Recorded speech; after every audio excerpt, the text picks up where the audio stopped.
के लिए छत्तीसगढ़ राज्य अब राष्ट्रीय पटल पर पहचाना जा रहा है। मुर्गी पालन, जो कभी परंपरा की बात हुआ करती थी, आज व्यावसायिकता के रंग में रंगी चली जा रही है। छत्तीसगढ़ के कृषक श्री राजेंद्र ब्राह्मणकर जी एक बेहतरीन और सफल मुर्गी पालक भी बन चुके हैं। मुर्गी पालन के क्षेत्र में उनकी ये सफलता देश भर के ग्रामीण कृषकों के लिए प्रेरणा देने का काम कर रही है। इस वक्त देसी मुर्गी और कड़कनाथ मुर्गी के पालन में राज्य के मुर्गी पालकों के लिए आदर्श बने हुए हैं।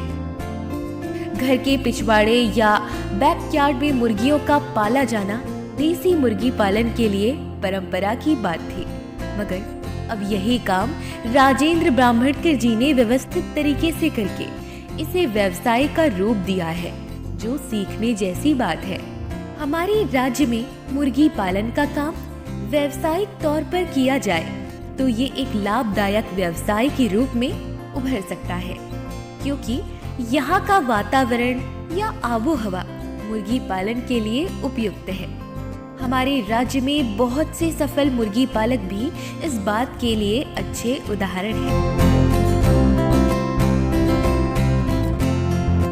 कड़कनाथ मुर्गा, जिसकी मांग बहुत होती है, इस नस्ल के मुर्गे का पालन किया जाए तो लाभ और बढ़ाया जा सकता है।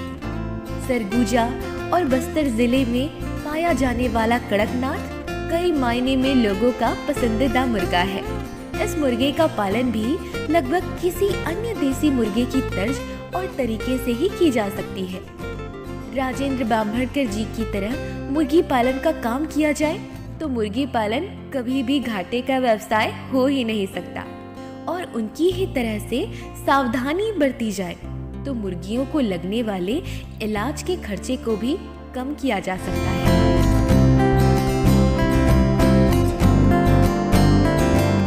भाइयों, यदि मुर्गियों की देखभाल, खान-पान और रखरखाव सुरक्षित तरीके से की जाए तो कोई वजह नहीं है कि मुर्गियां रोगग्रस्त हो और उनकी मृत्यु दर बढ़े, क्योंकि लगभग सभी तरह की बीमारियों के मूल में खान-पान की ही अशुद्धता पाई जाती रही है।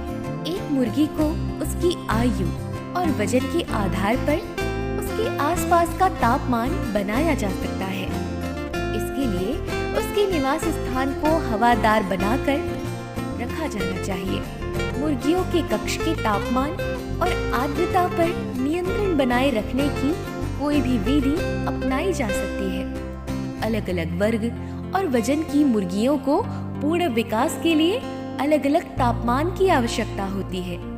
इसकी जानकारी एक मुर्गी पालक या किसी भी जानकार, अनुभवी और सफल मुर्गी पालकों से लिया जा सकता है।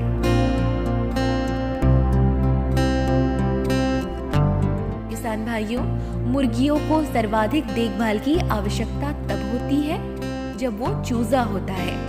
अंडे से बाहर आने के लगभग 7 दिनों तक चूजे को विशेष देख-रेख की जरूरत होती है। इस अवस्था को ब्रूडिंग स्टेज कहा जाता है। इस अवस्था में चूजों को लगभग 95 फ़ारेनहाइट तापमान की आवश्यकता होती है। आधुनिक तकनीक से इसकी भी पूरी व्यवस्था बनाई जा सकती है। इस काम को और भी आसान बनाए रखने के लिए इन चूजों को बहुत ही पास रखना चाहिए, ताकि इनमें परस्पर शारीरिक ताप का संचलन होता रहे। इसके लिए इन्हें छोटे से जगह में रखा जाना चाहिए। किसान भाइयों, भूमि में भूसे का स्तर इतना रखना चाहिए कि मुर्गियों को जमीन की ठंडकता का एहसास ना हो। इन तमाम सावधानियों को अपनाते हुए देसी मुर्गी और कड़कनाथ मुर्गियों का पालन कर राजेंद्र ब्राह्मणकर जी, जिन्हें राजू नाम से भी जाना जाता है, मुर्गी पालकों के बीच एक उत्साह का वातावरण निर्मित कर चुके हैं। राजेंद्र जी कहते हैं कि मुर्गी पालन एक सशक्त व्यवसाय है। यदि इसमें खान-पान, देखभाल, इन तमाम बातों से संबंधित सावधानियां बरती जाए तो जोखिम कुछ भी नहीं रह जाता, सिर्फ लाभ ही लाभ बच सकता है। अंडे और मुर्गियों को कभी अपने लिए बाजार तलाशने की जरूरत ही नहीं होती। बाजार उन्हें अपने आप ढूंढ निकालता है। राजू जी के साथ बात यह भी रही कि उनकी मुर्गियों की मांग बहुत दूर दूर तक है। मसला ये है कि वे कितना उत्पादित कर सकते हैं, और यही बात किसी भी व्यवसायी के लिए मनचाही बात होती है कि बाजार उनके उत्पाद के इंतजार में है।